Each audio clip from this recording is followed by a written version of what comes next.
Hello friends, the last promise के part 8 में आपका स्वागत है। उधर और बहुत ज्यादा दुखी होकर रोती है। चोंग उसे कंसोल करता है। वो दोनों ही काफी दुखी थे। चोंग फार्म से कांटेक्ट करने की कोशिश करता है लेकिन कोई कांटेक्ट नहीं हो पाता है। तो आगे फार्म अपनी मॉम को मैसेज भेजता है जिसमें वो कहता है कि मैंने बच्चों की तरह बिहेव किया, उसके लिए सॉरी, लेकिन मैं आपको किसी भी मैन के साथ नहीं देख सकता हूँ। मैं आपको अपने डैड के अलावा किसी और के साथ सोच भी नहीं सकता हूँ। तो फार्म बहुत ज्यादा दुखी था। वो घर वापस नहीं आना चाहता है, इसलिए वो आइलैंड जाता है और आई भी उसके साथ रहती है। चोंग ऑर्न को बताता है कि फार्म को गांव वाले ने आइलैंड पर देखा। ये जानते ही ऑर्न अपने बेटे के पास जाना चाहती है, लेकिन चोंग उसे समझाता है कि फार्म को अभी थोड़ा टाइम अकेला रहने दे। आगे वो कहता है कि हमें जल्द से जल्द फाक के मौत का रहस्य सॉल्व करना होगा और मेरे मिशन को भी कंप्लीट करना होगा। तो चोंग और ऑर्न एक दूसरे के साथ हैप्पी टाइम स्पेंड करते हैं क्योंकि उन्हें पता था कि उनके पास बस थोड़ा टाइम ही बचा है। तो ऑर्न और चोंग भी उसी आइलैंड पर पहुंचते हैं फाक के बारे में सबूत ढूंढने के लिए, और फाक की मेमोरीज को याद करके चोंग आइलैंड की उस गुफा का मैप भी पा लेता है। तो तभी वहाँ पर कोंग आ जाता है जो उनसे उस मैप को छीनने की कोशिश करता है। ऑर्न और चोंग मिलकर उससे फाइट करते हैं। वो सब उसी क्लिफ पर पहुंच जाते हैं जहां से फाक कूदा था। वहां पर चोंग को याद तो आता है कि किसी ने फाक को मारा है, लेकिन ये याद नहीं आता है कि गोली चलाने वाला इट ही था।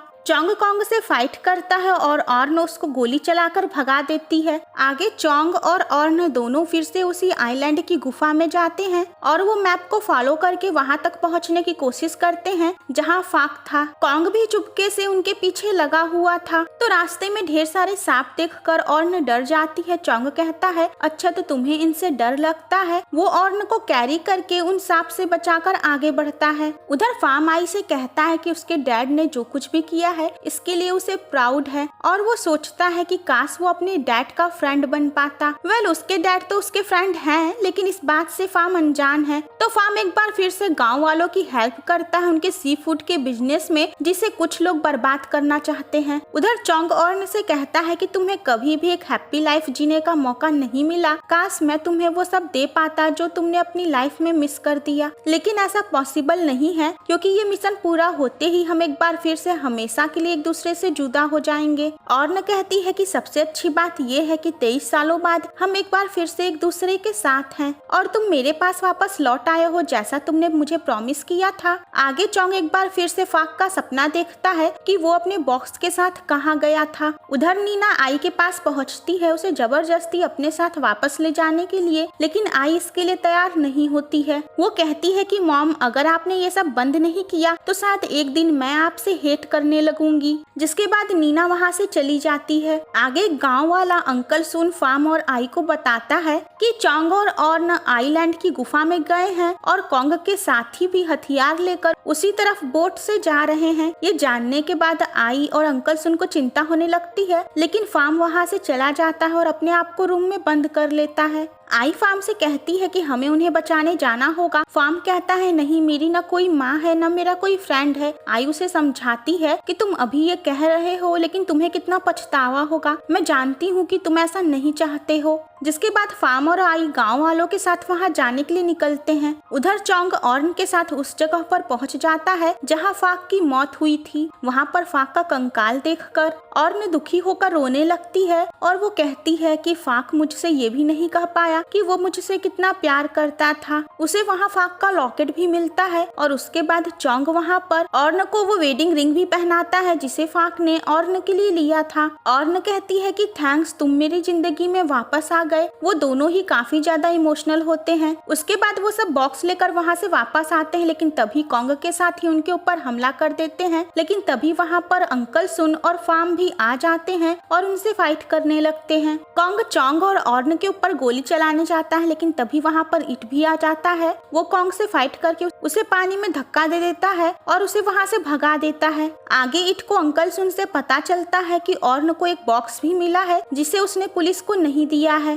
तो फाक का कंकाल मिलने से ये साबित हो चुका था कि फाक मर चुका है और ये न्यूज जानने के बाद फाम बहुत ज्यादा दुखी था। वो आई से कहता है कि मैं हमेशा चाहता था कि डैड मरे हुए साबित हो जाएं ताकि मॉम अपनी जिंदगी में आगे बढ़ सके, लेकिन सच तो ये था कि मैं भी अपनी मॉम की तरह ही हमेशा अपने डैड के वापस आने का इंतजार करता था। वो अपने डैड के डेथ से बहुत ज्यादा दुखी था। आगे और फाम को उसके डैड के फ्यूनरल में आने के लिए कहती है तो फाम साफ मना कर देता है और बोलता है कि मैं नहीं आऊंगा। अगर आपको अपना नया घर बसाने के लिए ये सब करना है तो करिए, लेकिन मैं नहीं आऊंगा। और उसे समझाने की कोशिश करती है कि फाम फाक का बेटा है और ये उसकी फैमिली की जिम्मेदारी है, लेकिन फाम उसकी बात नहीं सुनता है। चोंग ऑर्न को संभालता है। तो आगे फाक का फ्यूनरल होता है। ऑर्न कुछ औरतों को गॉसिप करते हुए सुनती है कि ऑर्न का बेटा इसलिए नहीं आया क्योंकि ऑर्न का एक यंग बॉयफ्रेंड हो गया है। ये सुनकर ऑर्न को गुस्सा आता है और वो उनसे बहस करने जाती है, लेकिन चोंग उसे पकड़कर रोक लेता है। वो कहता है कि तुम इनसे क्या कहने वाली हो? क्या उन्हें ये यकीन होगा कि मेरा पुनर्जन्म हुआ है और मैं ही फाक हूँ? तो नीना भी वहाँ पर आई हुई थी। इट पुलिस को लेकर वहाँ आता है और वो नीना को अरेस्ट करवा देता है कि उसके बॉडीगार्ड कांग ने ऑर्न और चोंग के ऊपर अटैक किया था और नीना का हाथ ही फाक को मारने में है और फाक का मर्डर नीना ने ही करवाया था। नीना शॉक्ड हो जाती है और वो इट के ऊपर गुस्सा होती है कि तुम ऐसे मुझे नहीं फंसा सकते हो। पुलिस नीना को लेकर वहाँ से चली जाती है। तो फ्रेंड्स, सबके जाने के बाद फाम आई के साथ वहाँ पर आता है। वो अपने डैड से कहता है कि मैं आपकी तरह ही एक अच्छा इंसान बनने की कोशिश करूंगा। आगे पुलिस स्टेशन में नीना ऑर्न से कहती है कि ये सब जो कुछ भी हुआ है उसे इट ने करवाया है, इट ने ही फाक को मरवाया है तुम्हें पाने के लिए।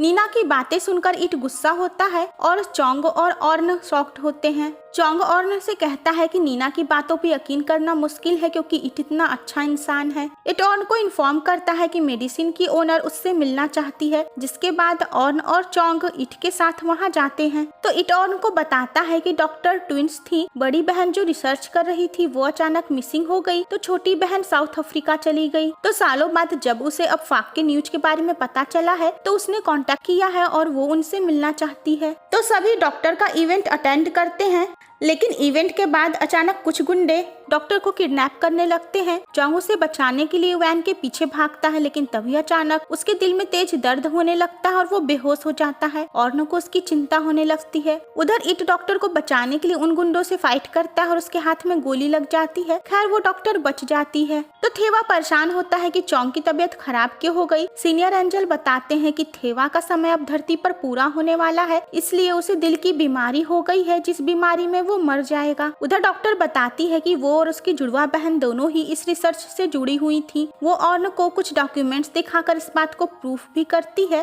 और साथ ही ये भी बताती है कि उस रिसर्च को जो बर्बाद करना चाहता था और हथियाना चाहता था वो नीना ही है। तो इससे तो एक बात साफ हो जाती है कि ये डॉक्टर भी इट से मिली हुई है, क्योंकि ये भी नीना को ही फंसा रही है। तो इट ऑर्न के साथ उसके घर पर ही रुकता है। रात में ऑर्न को अलार्म बजने की आवाज सुनाई देती है तो वो तुरंत अपने ऑफिस में जाती है। वहाँ पर इट मौजूद था। वो उससे कहता है कि अभी अभी यहाँ एक चोर घुस आया था और उसी की वजह से अलार्म बजा है। तो उसी ऑफिस में और ने उस रिसर्च के बॉक्स को रखा था। वो उस बॉक्स को तुरंत चेक करती है कि सब ठीक तो है। उधर चोंग एक बार फिर से फाक का सपना देखता है और वो देखता है कि जिसने उसे मारा है उसने दवा की शीशी उठाई थी, मतलब उसका फिंगरप्रिंट उस दवा की शीशी पर होगा। और चूंकि बॉक्स वाटरप्रूफ है तो हो सकता है कि फिंगरप्रिंट मैच करके वो सब कातिल के बारे में जान जाएं। तो चोंग को अब इट पर शक होने लगा था, इसीलिए वो चालाकी से बॉटल पर इट का फिंगरप्रिंट ले लेता है। वो ऑर्न को भी सारी बातें बता देता है। तो आगे वो सब उसी डॉक्टर से मिलने जाते हैं। वो डॉक्टर बहुत बदली बदली सी थी और काफी बीमार लग रही थी। वो डॉक्टर बताती है कि उसे कैंसर हो गया और वो बहुत जल्द मरने वाली है, इसलिए उसे जल्द से जल्द वो बॉक्स चाहिए। चोंग डॉक्टर से बताता है कि वो सब अभी उसे बॉक्स नहीं दे सकते हैं, लेकिन वो उसे उसकी बहन की रिसर्च की डायरी दे देता है। तभी अचानक एक बार फिर से इनके ऊपर हमला होने लगता है और वो सब घर के अंदर छुपकर बचते हैं। तो फ्रेंड्स, इसका नेक्स्ट पार्ट देखना मत भूलिएगा।